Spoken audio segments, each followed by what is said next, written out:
So I'm going to give a talk about my career. I've been in the industry. My name is Cain. I've done a lot of things in my career, but you probably know me as the creator of Fallout. I actually was at GX Australia last year.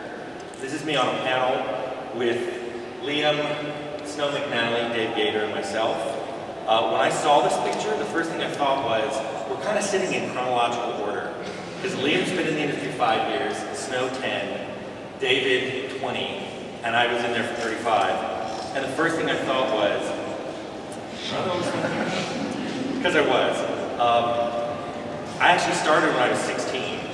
So a lot of times when people ask me how they got in the industry, I really don't have anything to tell you because I got into the industry in 1981. Is that better? Sorry, I'm on 3 hours of sleep. I'm still in Los Angeles time. So I started when I was 16, and the industry was very different, and that's kind of what I want to talk about, because when I was here last year, I realized, well, first of all, my career is older than most of you are.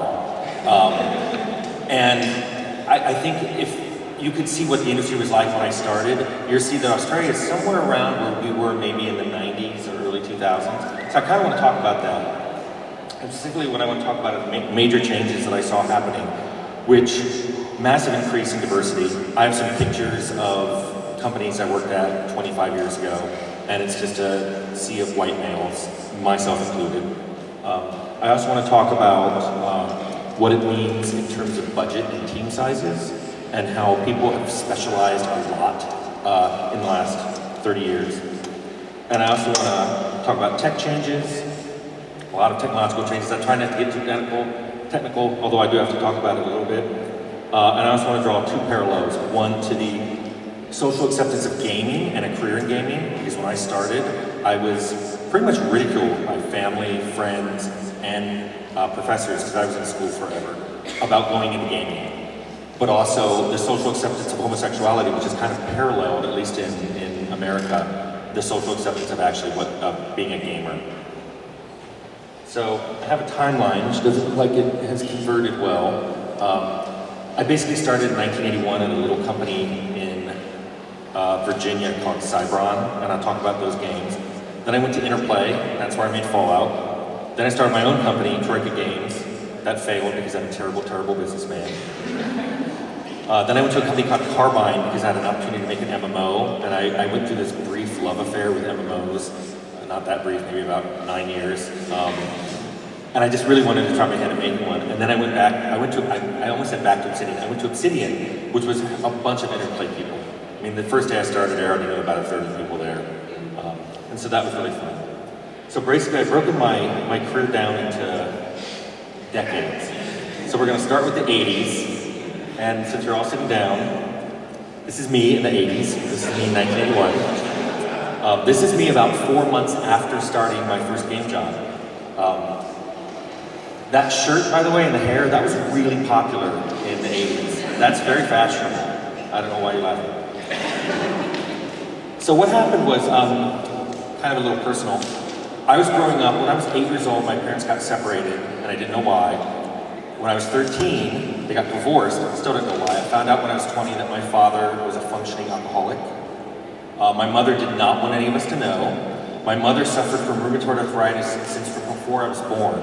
She worked 2 jobs so that 5 kids could all go to college. I was the 5th kid. Money was really tight by the time we got to kid number 5.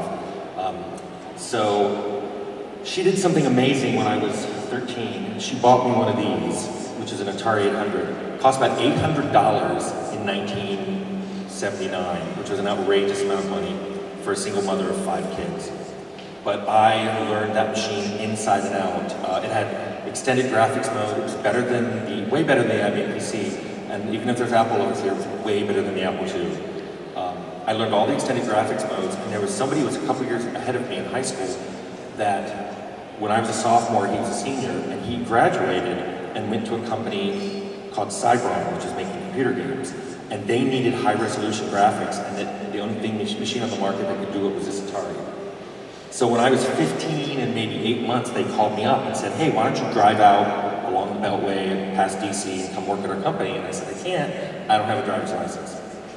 So they called me back on my birthday, and my mom drove me to the DMV. We got my license. I drove her home, and I drove out to my first game job.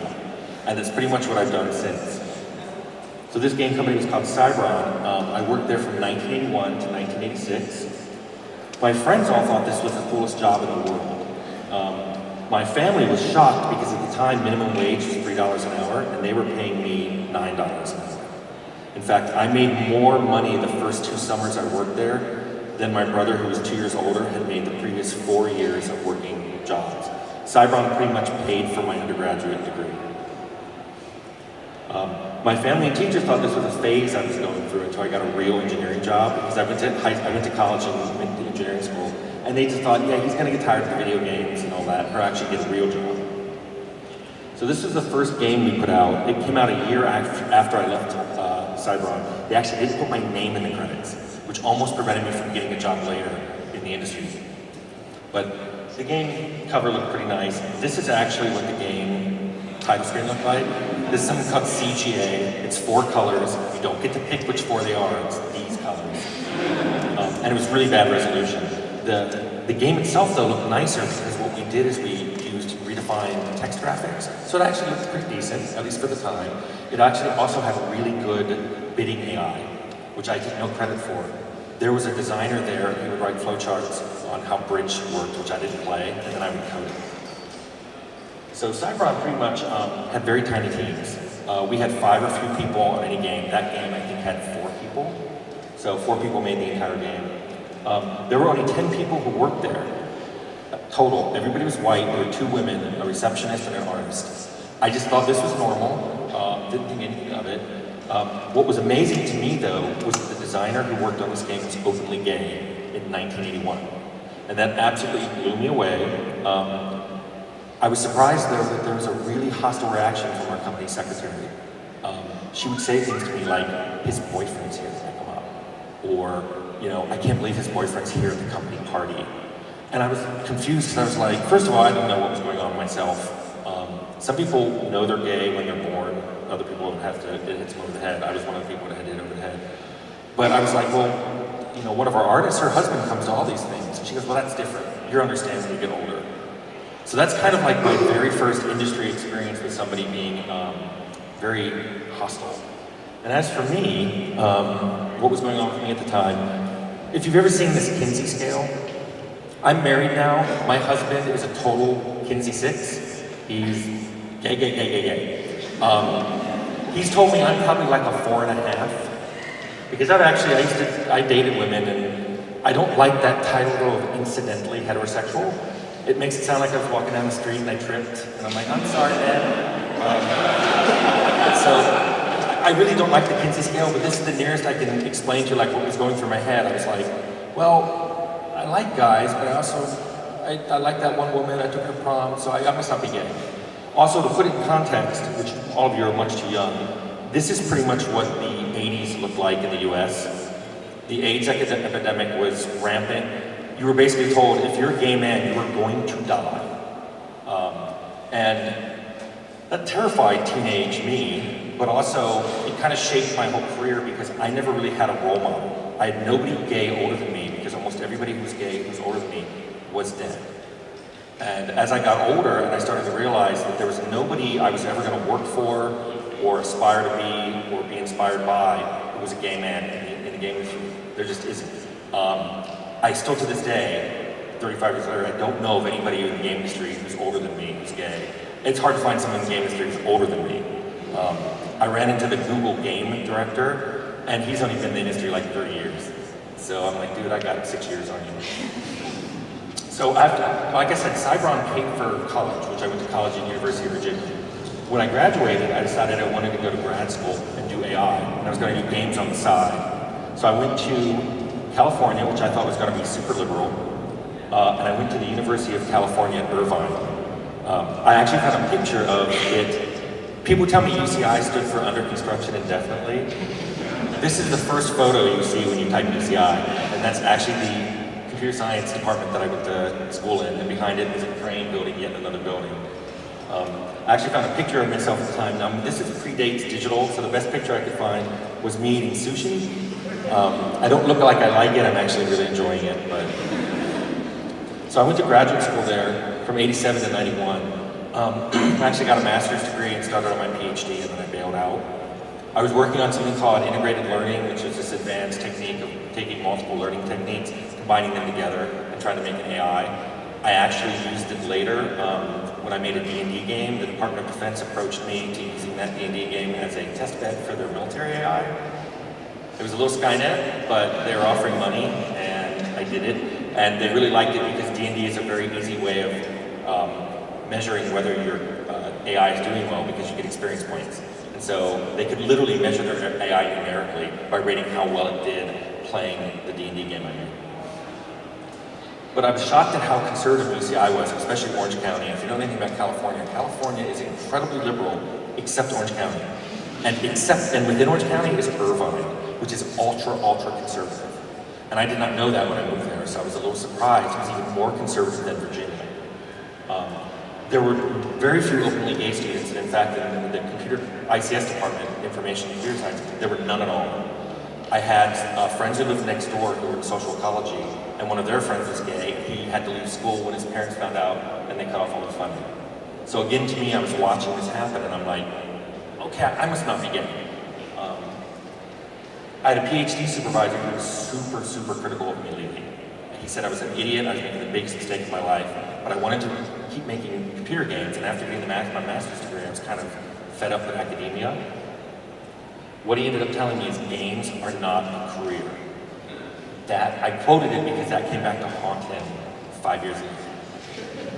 So just to go back to the timeline, now it's 1991, I finished my master's, I was working on a PhD, I decided to send my resume to Interplay. This is kind of what's going on in the 90s.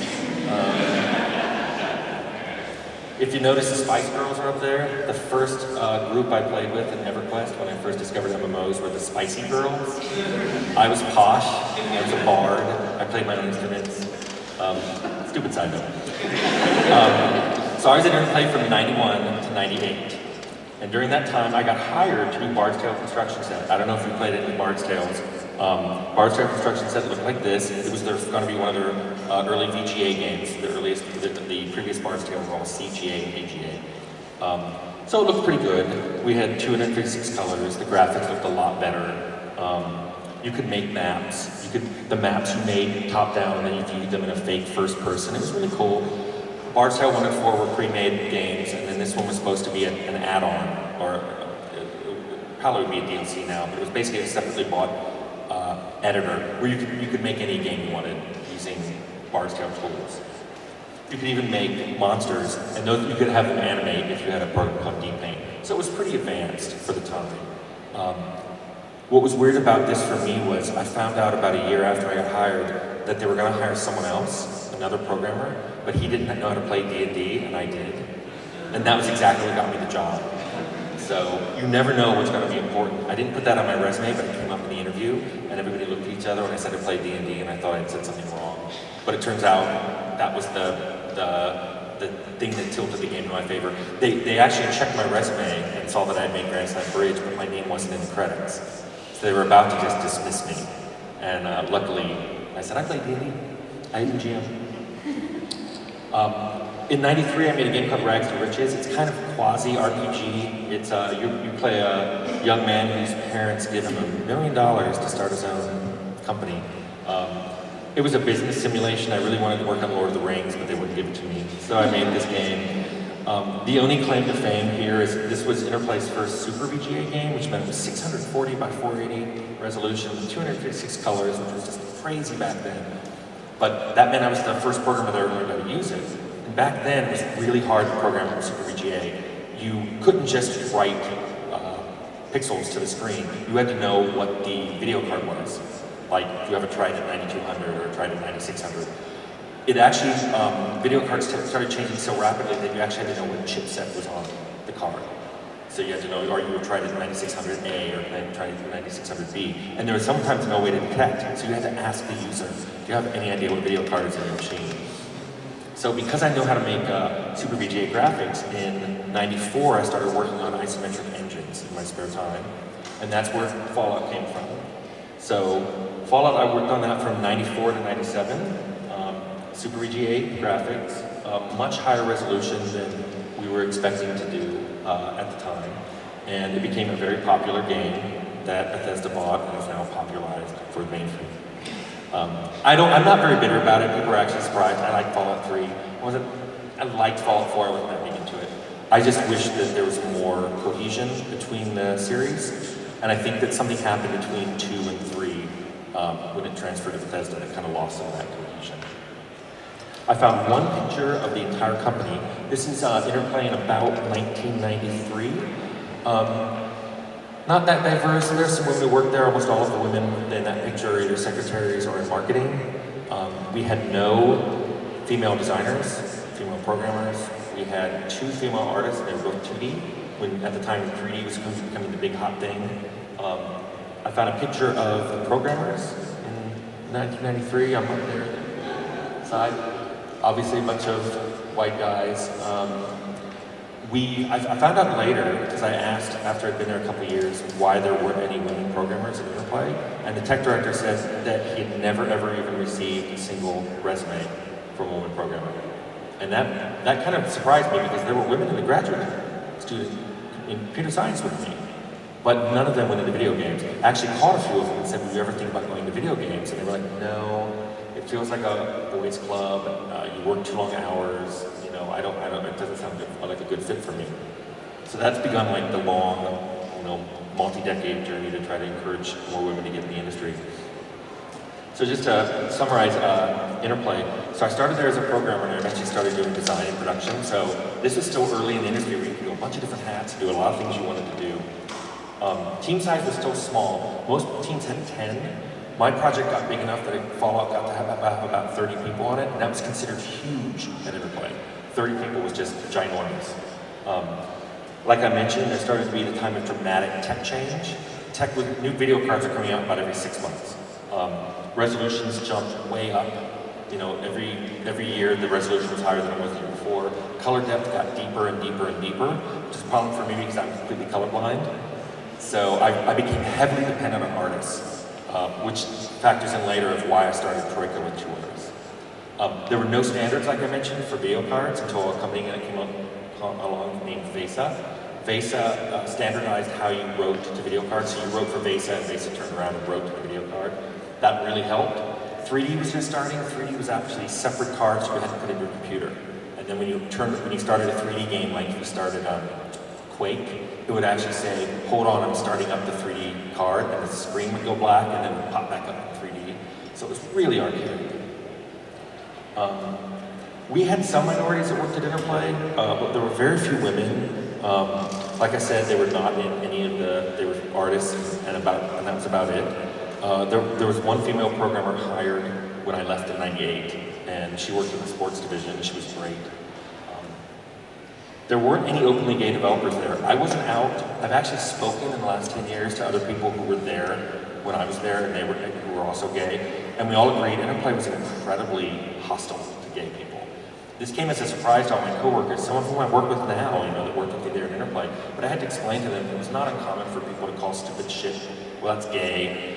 People made fun of gay people. There was a receptionist that got hired temporarily, a male receptionist who was gay. A lot of people made fun of him. It was weird to watch.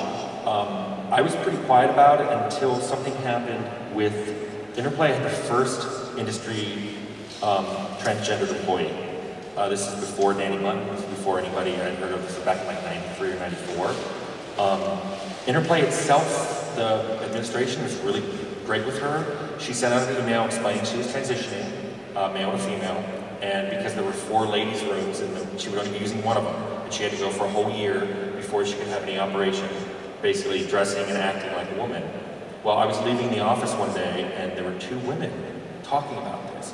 One was a receptionist, but one was a really, really high-placed woman. I can't even tell you what her position was because then she could be identified. I still get angry to this day. But they were arguing about what a pain this was for them. That there was this bathroom that now they felt like they couldn't use because he might be in there. And I just stopped and I got so angry. And I'm pretty quiet. I'm very introverted. I'm the classic programmer. But I just stopped and I just laid into him. I was so angry. I was like, what? Why are you making this so difficult? It's much harder for her than anything you're going through. It doesn't even matter to you. She's going through probably the hardest thing she's ever going to do in her life, and all you can do is complain about not being able to use one of the 4 bathrooms. And the woman who was a much harder place than me got really angry with me and said, I think we're going to march down to HR right now. And I was like, that's great, let's go to HR. One of us is going to walk out not working here anymore, and it's not going to be me. And that's when she stopped, and I said, think about what you just said in the last 2 minutes, and if you still want to go to HR, I'm going to be right over there. And she talked to the receptionist for a while, and then she left. That was the first and only time I had like a real blowout to the people above me at Enterprise. And again, it's because I was in my 20s, I still hadn't come out, I was still confused about what was going on. But game dev was now my career. But as much as I've been in the industry now for 15 years, my family was still wondering when I was going to move back east and get a real job. And my friends thought I should go back and get my PhD. Meanwhile, I actually started what I call my lost decade. This lasted from 93 to 2003. I basically just stopped doing anything but work. I don't recommend this. I know a lot of you really get into your games and really get into being a game developer. I don't recommend this. I basically worked 6 days a week, about 10 hours. And when we crunched, I worked every day for about 14 hours.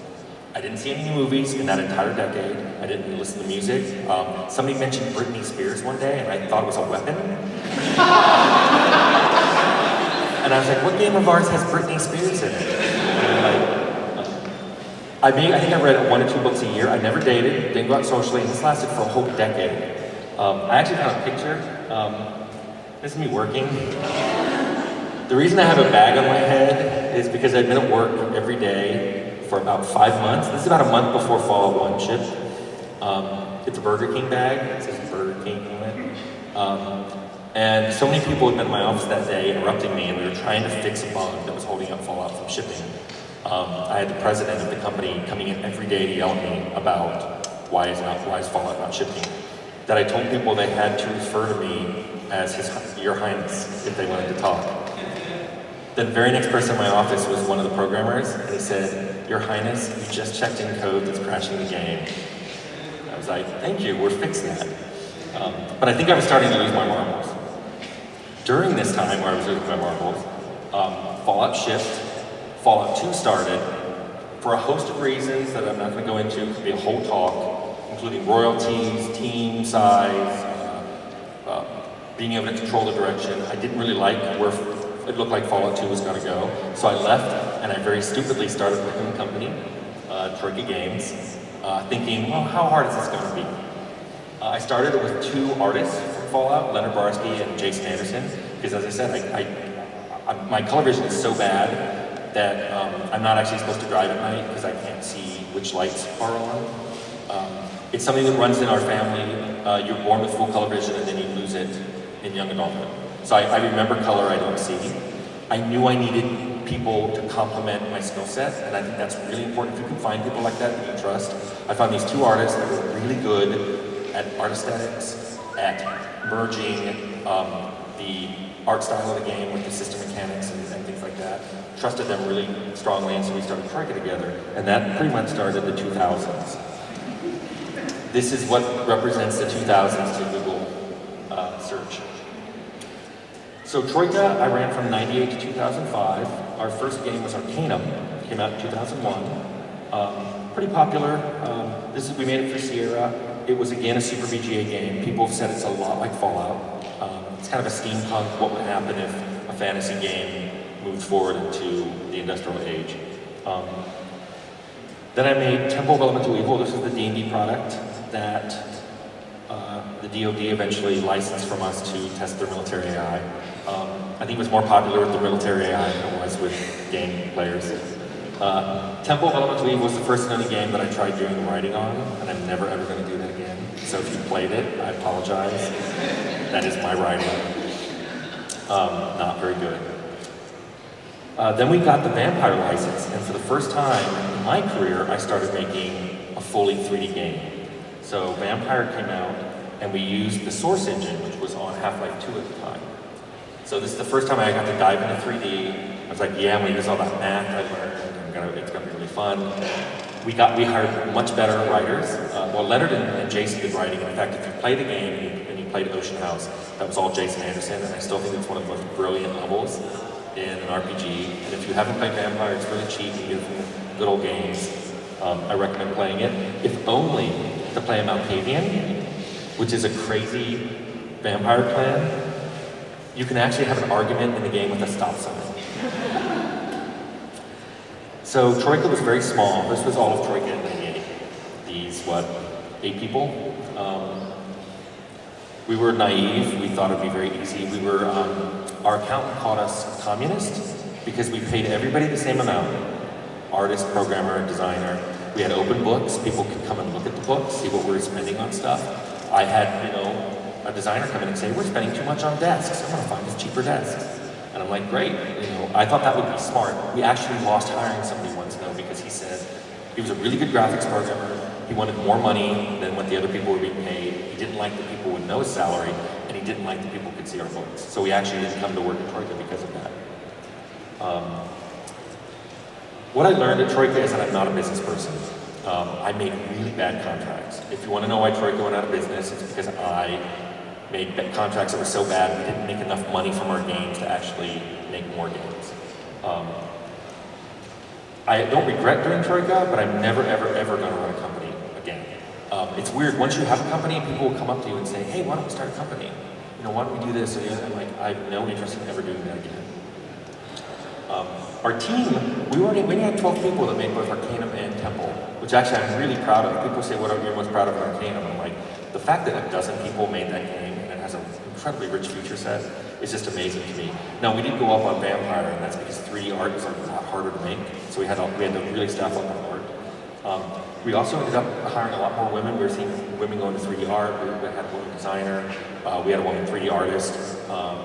But it was hard to find women. We didn't get a lot of resumes, and we were still like less than 25% minority at Troika, which I still don't like to this day. Technology continued to progress, and those 3 games are a perfect example. Arcanum was 2D, just like Fallout. Temple was a 2D, 3D hybrid. It's hard to tell when you play, but the backgrounds are 2D, but the actual characters are 3D characters. And the reason we did that is Microsoft wasn't really supporting 2D much anymore. It was hard to optimize. So if you made the characters 3D, the animations and stuff were much more fluid, and they could be loaded in more quickly and animated using the GPU instead of the CPU.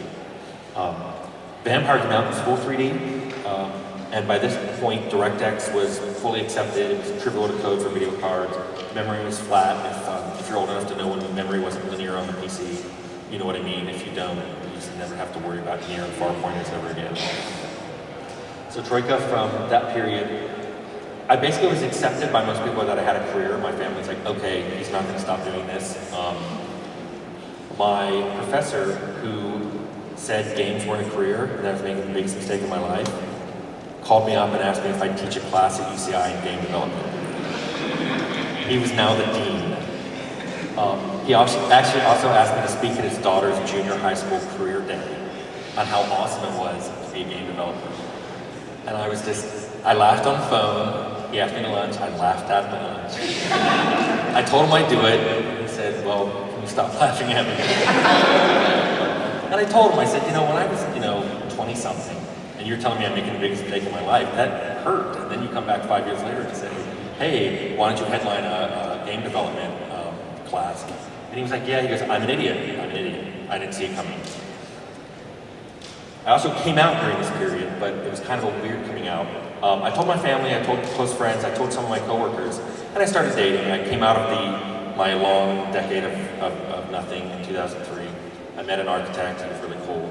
But I didn't tell this to publishers, and it was because now that I owned a company, in my mind, the worst thing would be to come out and possibly not get deals from publishers because I was an openly gay developer, where the people I started the company with didn't know that when I started. So I led this weird kind of socially out, but at work, when it was just Troika out, but when a publisher visited, not out. So it was very strange, and I didn't like it. I wasn't unhappy when Troika folded. It was a huge relief. But at the same time, I knew that was kind of the end of a period in my life. So what happened was, company started up called Carbine that was local, and some of the people I worked with in Interplay were there, and a lot of Blizzard folks, and they were getting a lot of money from a South Korean company. So I went to work there on their MMO, and that came out after I left. It was called WildStar. You played it? Yay, WildStar fan. It was interesting. WildStar, by the way, all 3D. We made the engine from scratch. It's part of the reason I got hired is they were having trouble finding a programmer. I got hired as the tech director who had made engines. Because by this point, people were starting to not make engines. They were starting to buy stuff, Lift Tech.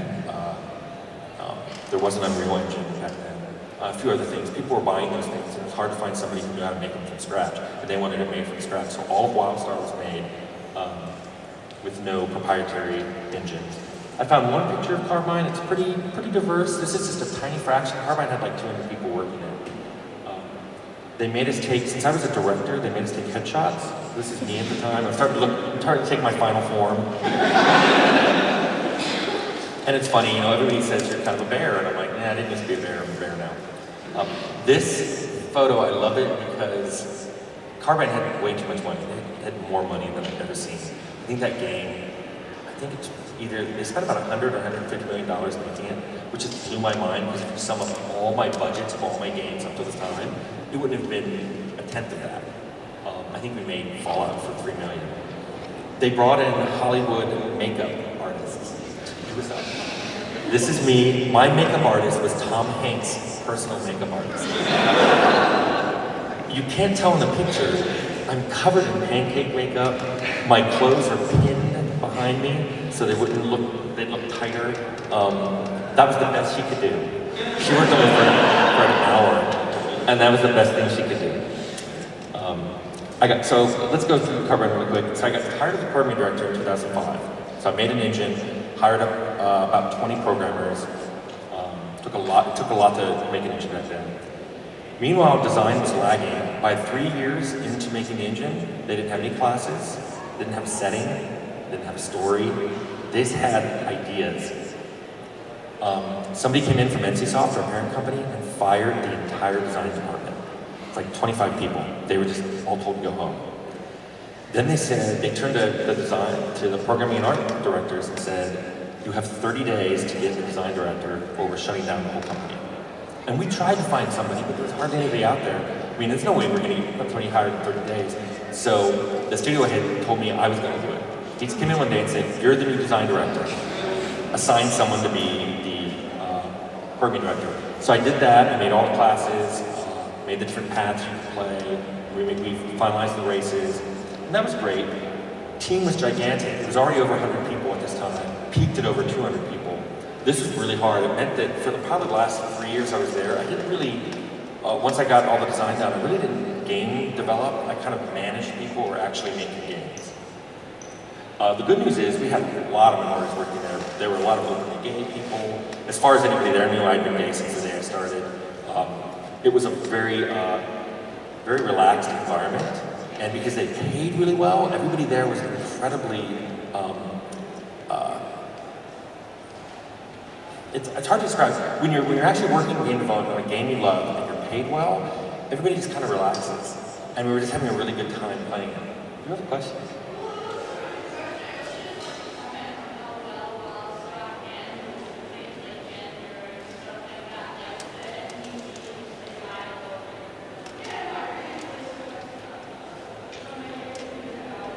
Actually, it's so echoey, it's hard for me to hear. You like the, yeah. That's better.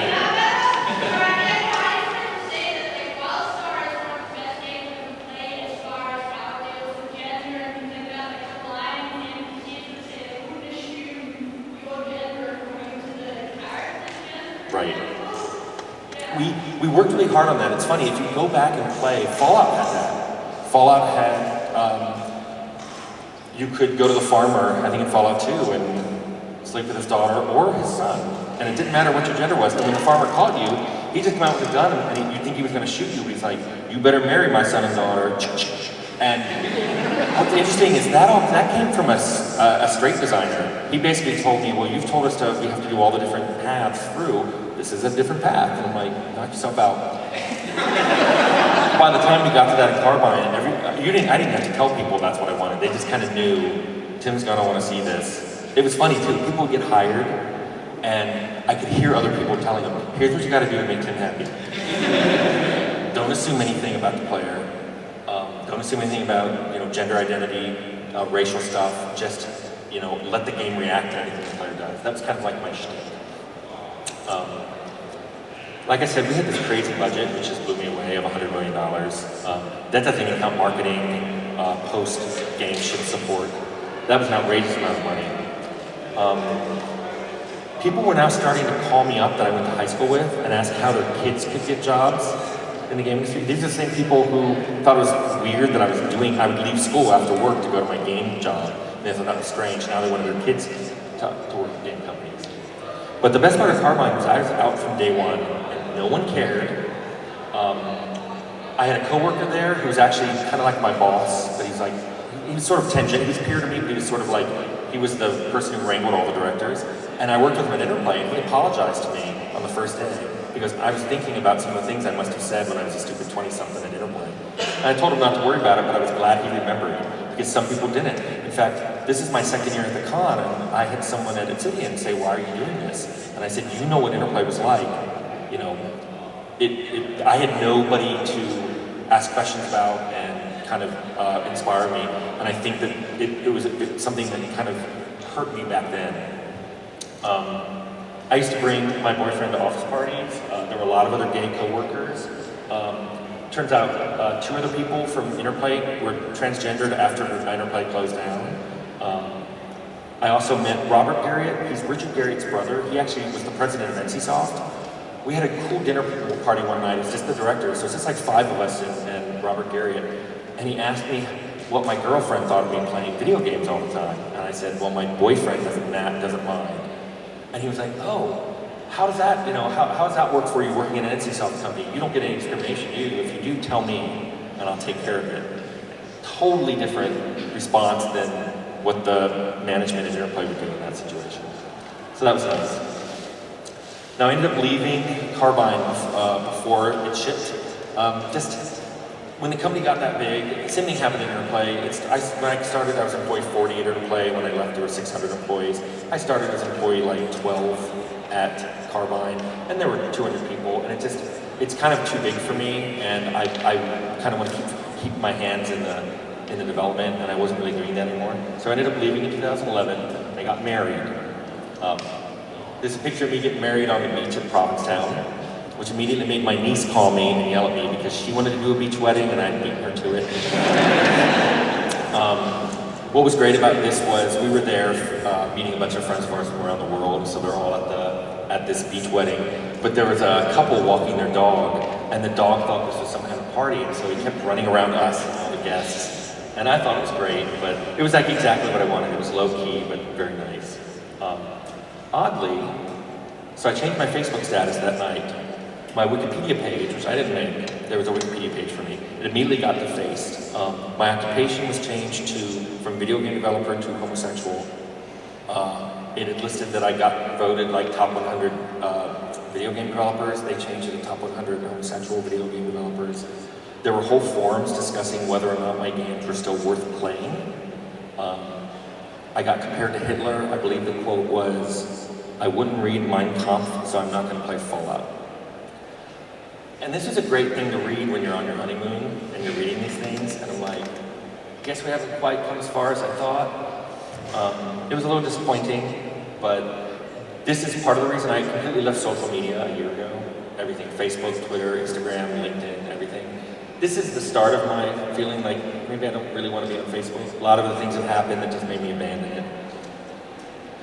But after Carbine, I basically didn't do anything for about 6 months and decompressed, and then I went to Obsidian, which, like I said, it's a bunch of people from Interplay. It felt like I was just going back to Interplay.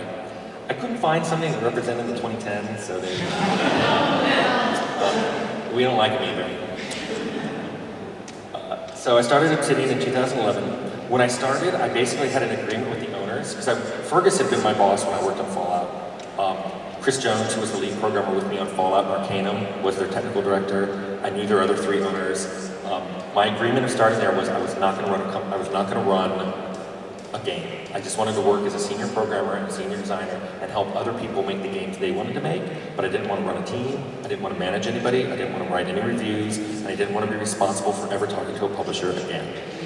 And they agreed, and I started there working on South Park, which shipped in 2014.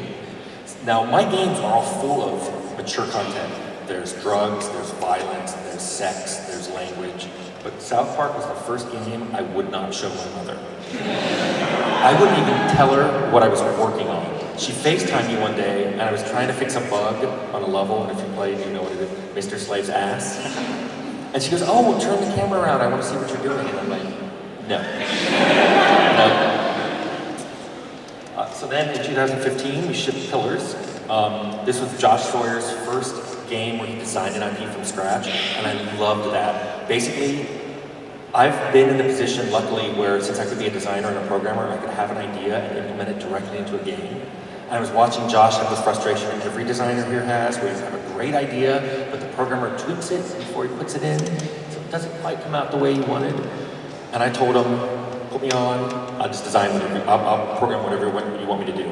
And we had a great time making Pillars. I thought it turned out really well. It was one of the biggest Kickstarter games when it went through that process. We took the engine and we made another game called Tyranny the next year, which a friend of mine, Brian Hines, who I worked with at Carbine, got to be the game director on. And it looked totally different. We revamped all the art, but it was the same underlying engine with new system mechanics. And again, I felt really awesome that this Brian got his opportunity to make a game, you know, from his brain, and not have a lot of interference from his programming staff. So this is what Obsidian looked like about that time. Looking better, a lot more diverse. You'd be hard-pressed finding me in there. I think I'm off to one side of it, in the middle to the left. What I liked about Obsidian, I basically just did programming designing it. Don't have to interact with any publishers. The team size varied hugely. We put out a Pathfinder game with less than 10 people. When we worked on South Park and Armored Warfare, there was over 100 people. So it's a huge variety in that. Also, the tech options are crazy. We have our own in-house engine that we use to make South Park. We've made Unity games, we made Unreal games. Because of this, these things you can buy, things that used to be really difficult to do in the 80s and the 90s are almost trivial now. I mean, I don't think you guys understand how hard it was to do animation. And in a video game in the 90s, you had to do everything yourself, all the keyframing and everything. Now there's so much software available to do that. And also there's even complex UI and AI support that you can do. What's great about Obsidian is I've been there always as an out-married gay guy. That's the only thing the 20-something there know me as. It's really comfortable. My husband actually got a job there a year later. He was working on the same game as me and then a different game. Obsidian doesn't really have nepotism roles. They don't care about that. Tons of diversity, tons of alco workers, tons of women, tons of people of color work there. Now, you know, this is the kind of thing where I think we can still do better, but I really liked working in Obsidian.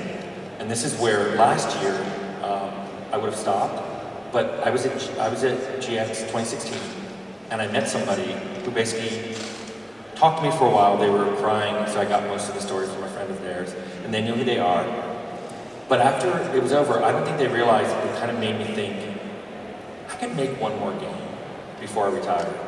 I think I want to make one more IP. Because if Fallout inspired them, you know, they got friends over it, they bonded with people over it, and part of it was because of the way the game was written, you know, where the game judged you for what you did, not who you were.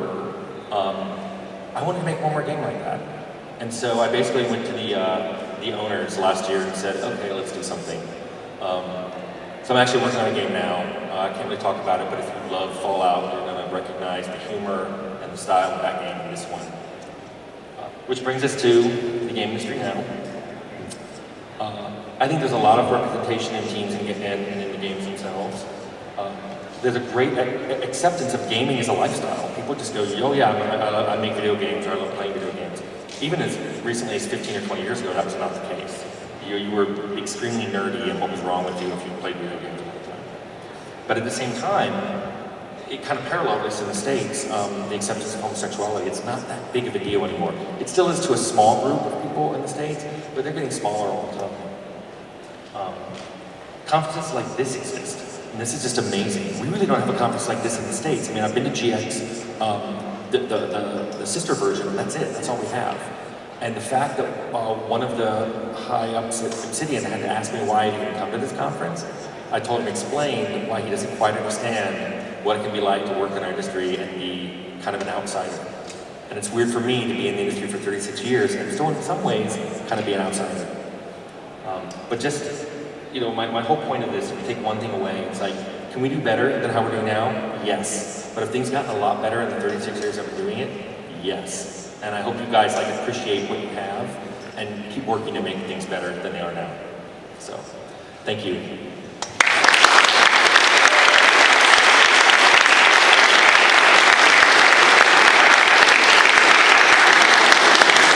I may have some time to take a few questions, but I'm also going to do a meet and greet tomorrow at 11. So if you have questions for that, great. But if you have questions for now, I can take some. I think somebody will have a mic if you want to ask anything. Anything? All right. Oh, okay.